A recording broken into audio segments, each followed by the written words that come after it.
E se eu te dissesse que numa temporada que tá lotada de gigantes, estamos falando aí, ó, Jujutsu Kaisen, Fate, outras propostas absurdas de anime completamente novos, tem o Shinoko também que tá voltando pra gente com tudo, um anime absurdo novo pode roubar a cena, mano. Sim, sim. A gente tá falando que no inverno de 2026, onde normalmente um ou dois títulos ali dominariam tudo, a gente tem, na verdade, vários monstros disputando o topo, mas existe uma obra especial que ganhou o meu coração, que, cara, não vai passar por baixo dos panos ali, não vai, assim, pode até passar debaixo do radar de muita gente, pode acabar sendo o melhor anime dessa temporada, tá? O nome dela é Sentenced to be a Hero.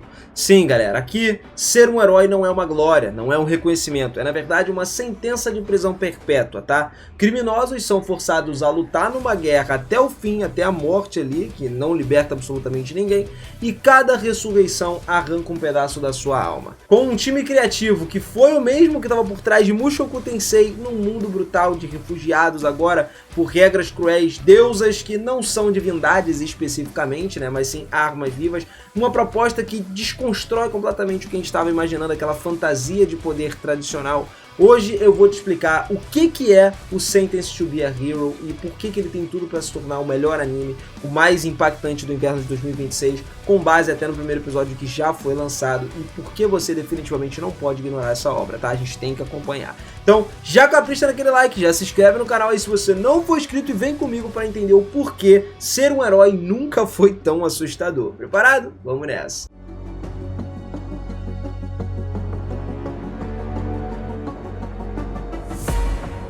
Fala, seus otakus, beleza? Eu sou o Vina e sejam muito bem-vindos a mais um videozão aqui no canal. E olha só, família, numa temporada que a gente sabe, tem muitos titãs aí, cara. Frieren tá voltando, né? Jujutsu Kaisen, Fate, o Shinoko.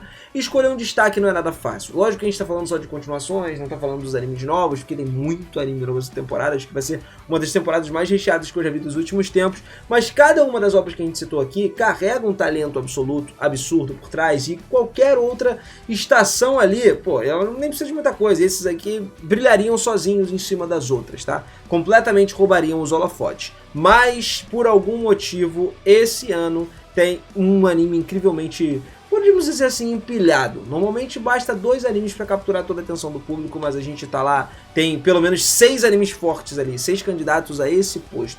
E sinceramente, eu tô aqui, que eu já me deliciei, logicamente, com essa temporada, eu tô 100% satisfeito com tudo que tá sendo lançado, eu tô acompanhando direto. Então, vamos falar um anime particular que não dá pra passar despercebido, tá? A gente já falou, Sentenced to be a Hero, né, os registros prisionais da Unidade Penal dos Heróis 9004. Cara, esse anime tem tudo pra ser top por conta da animação maravilhosa, absurda que ele tá tendo, fora todo aquele enredo, toda a história que é totalmente original. Eu nunca vi uma história tão parecida com essa ou próximo ou algo do tipo. Mas antes mesmo de explicar por que vale a pena o seu tempo pra assistir isso aí, só dá uma olhada muito rápida nesse teaserzinho aqui. Pois é, provavelmente até dá pra você perceber aqui o estilo artístico e tal, como o mesmo estilo artístico da primeira temporada de Mushoku Tensei.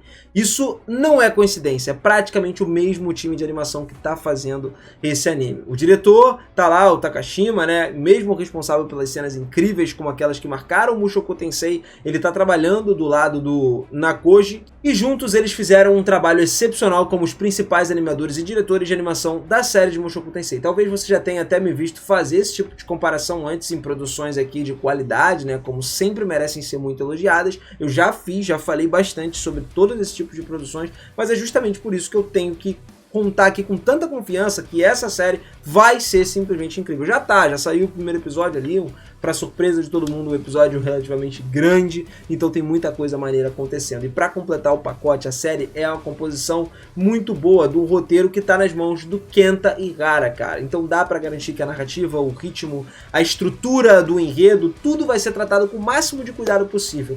Como referência, esse cara é o mesmo nome que foi envolvido na adaptação de Yojo Senki, tá? E Death Parrot também, que muita gente ama por aí. Yojo Senki, cara, eu não tenho nem sombras de dúvidas de que foi um dos melhores animes de todos os tempos, e eu tô querendo a continuação, não só eu, mas com uma base de fãs muito grande também. Então, ó, a menos ali que a Light Novel original seja um desastre absoluto, Sentenced to be Hero, ele tem um futuro extremamente promissor em termos de qualidade. Mas, vamos lá, o que significa ser um herói nesse mundo? Para vocês entenderem, originalmente o Sentenced to be a Hero, ele Ele surgiu como uma web novel que foi publicada num formato serial pelo Rocket Shokai, né, o autor da plataforma Kakuyomi. Só que aí foi onde ele começou a se tornar uma série número 1 da categoria de recomendações dos usuários. Todo mundo começou a ler, gostou pra caramba, foi recomendando. Um ano depois ela foi publicada como uma light novel. Nos prêmios japoneses e futuras light novels ela conquistou o 2º lugar. Então não é pouca coisa não, cara. Ficou lá no topo, todo mundo estava sempre acompanhando. Em 2 anos desde o lançamento a obra já tinha se tornado absurdamente popular num nível descomunal. E isso não é por acaso. Essa não é só mais uma fantasia genérica, mal elaborada, como a gente vê muitos animes por aí lançando muito iguais em todas as temporadas. É uma história de uma guerra brutal que é regida por regras muito mais rígidas e consequências reais. Uma narrativa que meio que subverte deliberadamente os topos tradicionais da fantasia e do poder. Nesse mundo, ser um herói é uma sentença da prisão perpétua, como eu tinha falado para vocês. A morte ela não passa ali de uma porta giratória. Cada vitória só reforça o sistema de que mantém esses indivíduos lutando para sempre. Basicamente, você literalmente luta para sempre. Se você morre, você é revivido e volta para o campo de batalha para lutar. A gente está diante de um cenário pós-apocalíptico, onde ataques de demônios são muito constantes, inclusive, mas não são no sentido clássico de um senhor demônio liderando um exército assim. É completamente diferente. Aqui os demônios eles são mais como se fosse uma praga, uma anomalia da natureza transformadas em monstros que atacam tudo ao seu redor de uma forma incessante. Talvez seja até mais correto a gente comparar eles com zumbis, já que eles representam uma ameaça muito constante, implacável e inevitável para toda a humanidade. Por conta disso, a luta contra eles se tornou uma guerra sem fim, exigindo a presença constante de pessoas na linha de frente. E nesse mundo existem 2 facções que servem para o mesmo propósito: os heróis e os guardas sagrados. A diferença é que, enquanto o grupo representa os cavaleiros tradicionais do reino, o outro ele é composto ali por condenados, indivíduos que são punidos pelos crimes mais hediondos e inimagináveis aí que você pode pensar. Sim, os criminosos são sentenciados ao heroísmo, essencialmente um destino pior do que a própria morte. É, cara, complicado, né? Mas interessante, traz pra gente uma pegada muito diferente do que a gente está acostumado. Além de serem enviados para as missões mais perigosas, como os verdadeiros esquadrões suicidas, né? Esses heróis, eles não sabem sequer se eles vão ter uma libertação, porque a morte, mano, não ajuda. Mesmo eles morrendo em batalha ali, foi o que acontece que eu falei pra vocês, eles simplesmente ressuscitam, são enviados de volta pro campo de batalha e vão lutar tudo de novo. Ah, Binas, mas não dói então quando eles morrem? Porque eles são... Dói, irmão. Dói, eles sentem tudo, absolutamente tudo. O único problema aí é que vai sentir tudo várias e várias vezes. Só que isso tudo também tem um custo. Reviver toda hora, cada ressurreição ali, parte deles acaba se perdendo, da memória, da alma. No fim, o que resta é só aquela sombra do que um dia eles foram. Um vazio, né? Um destino que pode talvez ser ainda pior do que a própria morte. Você é um vegetal. Brincadeira. Mas nesse contexto aí, a gente acompanha a Unidade Penal de Heróis de 9004, que é um grupo completamente desequilibrado, heterogêneo e de desajustados ali, né? Lembra até a Iruma, se você for parar pra pensar. Pô, também lembra o Esquadrão Suicida pra caramba. Não tem como negar que faz, assim, tem uma alusão perfeita ao Esquadrão Suicida da DC. Alguns são criminosos, genuinamente desprezíveis, enquanto outros talvez nem merecem o destino que eles carregam ali. Entre eles a gente tem o cavaleiro desonrado ali, o Capitão Shaio, né? O ladrão que adora roubar Tota, e também o engenheiro delirante Norel, a berserk enlouquecida Tatsia, além de outros personagens também que a gente encontra pelo caminho. Esses são os principais iniciais, e o grupo é comandado pelo condenado político ali, o Benitin, e juntos a sua dinâmica disfuncional combina com o cenário distópico, criando uma visão única, uma visão perturbadora e realmente significativa do que é uma party de heróis, digamos assim, um grupo, né, dos heróis. É claro, o nosso protagonista ele é um ex-capitão do alto escalão dos Cavaleiros Sagrados. Aí é que as coisas ficam legais, porque agora ele se tornou um herói condenado pelo crime de destruir deusas. As deusas desse mundo, elas também não são divindades típicas, são completamente diferentes. Na verdade, elas são armas orgânicas, que são capazes de invocar certos milagres. E assim como um veterano que já lutou inúmeras vezes na linha de frente, o Shaio, ele retornou ali do campo de batalha, agora ele está integrando na unidade completamente diferente, ele já sabe como funcionam as coisas. E nesse contexto é que ele vai encontrar uma nova deusa. Juntos, eles vão precisar sobreviver a essa guerra sem fim contra os demônios. E ainda a gente não sabe muito sobre essa deusa, sobre o que ela é e tal. Eu posso até trazer um vídeo, e aliás, eu vou trazer um vídeo especificamente sobre ela se vocês curtirem esse tipo de vídeo aqui, mas com base no material original divulgado até agora, ela já apresenta ali como uma figura bastante peculiar, uma figura diferente, uma figura que é muito poderosa. Se a gente pegar os poderes dela, lembra bastante um Portão da Babilônia do Gilgamesh, muito, muito, em termos ali, todos os ingredientes de algumas cenas de ação que são simplesmente insanas. De qualquer forma, a guerra ela não é a única coisa que essa dupla vai ter que enfrentar. Por trás disso tudo aí, se esconde um mistério muito mais profundo. Um mistério que envolve uma sociedade extremamente problemática, cara. Lembra que quando eu disse pra vocês que o mundo era governado por regras muito rígidas e consequências muito severas? Pois é, nem tudo é exatamente como parece. Ali, ó, no papel é bonitinho, né? Na teoria é bonito, na prática é completamente diferente. As instituições que criaram essas regras, elas também manipulam os resultados que surgem dessas regras. E de certa forma isso acaba deixando muitas perguntas em aberto. Perguntas que só se tornam muito mais interessantes quanto mais fundo a gente mergulha nesse universo. À medida que a gente vai avançando aos pouquinhos, fica cada vez mais clara a existência de corrupção, que vai além das simples ameaças dos demônios. Todo mundo ali tá querendo a única coisa: poder, cara. Poder. O mundo gira em torno disso. E é justamente a posição do Shiloh no meio desse caos que contribui para a beleza dessa narrativa. A história, sim, galera, é muito cativante. Eu já dei uma olhada de perto, além de assistir o primeiro episódio, eu também dei uma olhada de perto na novel. Eu não diria que ela é excessivamente complexa, ela é tranquilíssima de você entender, mas com um mundo ali tão original, personagens tão únicos, talvez ela nem precisasse ser complexa. Ela traz já pra gente uma dinâmica própria, tá ligado? Um negócio diferente. Inclusive, a dinâmica, né, falando já de dinâmica aqui, da própria unidade já é interessante por si só, todo mundo ali junto. Além disso, tudo indica que essa será uma série ali onde cada personagem vai receber uma boa dose de atenção, contando as histórias de cada um. E particularmente, galera, eu gosto pra caramba disso. Conhecer mais o enredo, conhecer a história dos caras, saber como que eles foram parar ali, o porquê. E isso me deixa bastante curioso, né? Eu sempre gosto de descobrir coisas individuais de cada um desses personagens, de cada um, que é sem pontas soltas, sabe? Umas explicações muito boas.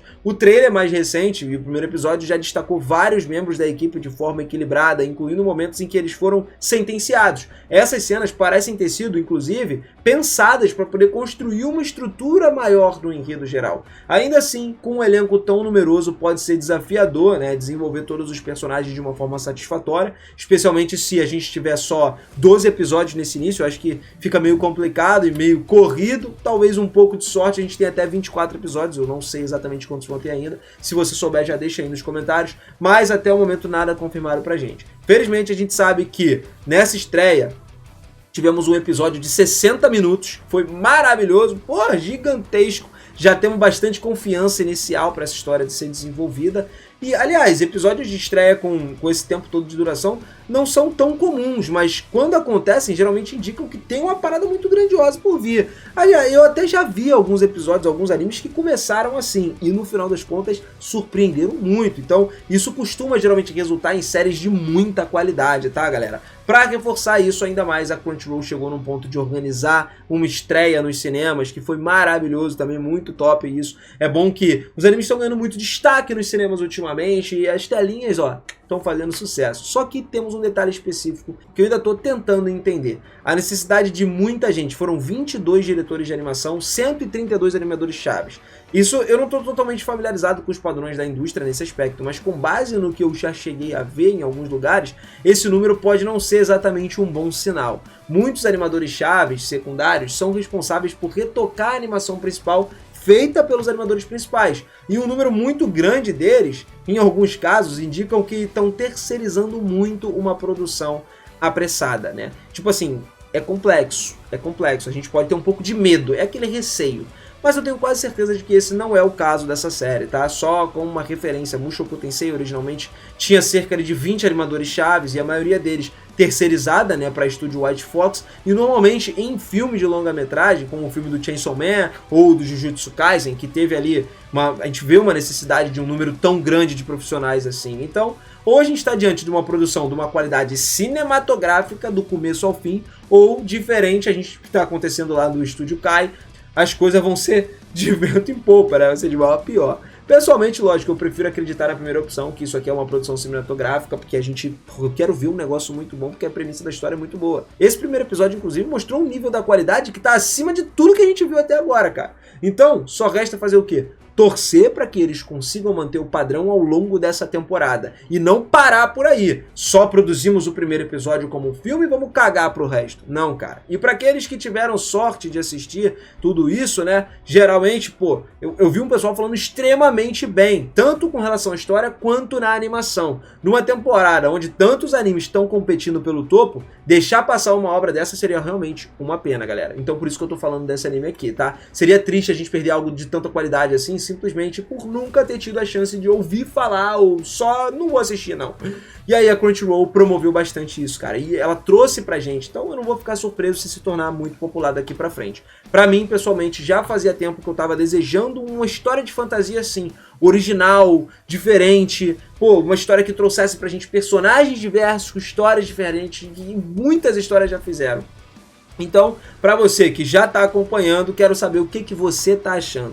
Essa, sem sombra de dúvidas, é uma das séries que eu vou falar muito aqui no canal se vocês curtirem. Então, se quiser mais, deixa o seu like aí, ajuda demais. Não esquece de se inscrever no canal, de ativar o sininho. E, o mais importante, agora eu quero um comentário. Comenta aí que eu quero saber o que você está achando. Se a gente vai ter ainda muita coisa para desenvolver dessa série ou não. Se vocês querem mais conteúdo, querem saber alguma coisa específica, temas de vídeo, joga aí na descrição, nos comentários da descrição. Joga nos comentários que eu vou estar lendo tudo e vou trazer aos pouquinhos aqui para vocês. Os comentários que tiverem mais curtida eu vou trazendo, hein? Vamos que vamos, hein? Quero conhecer muito mais desses personagens e também dos outros lançamentos de animes dessa temporada. Família, um feliz ano novo pra vocês. Eu tô de volta agora, firme e forte, com vídeo todas as semanas aí, quase todos os dias. E espero você aqui comigo. Tamo junto, beijo no coração e até a próxima. Valeu!